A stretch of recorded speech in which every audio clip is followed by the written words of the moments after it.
Selco Model V5-XHDP vertical baler.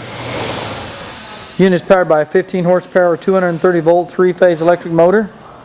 Has a 7-inch cylinder. Makes 30 by 48 bales, 60 inches long. 50-second cycle time. It's had a new door fabricated.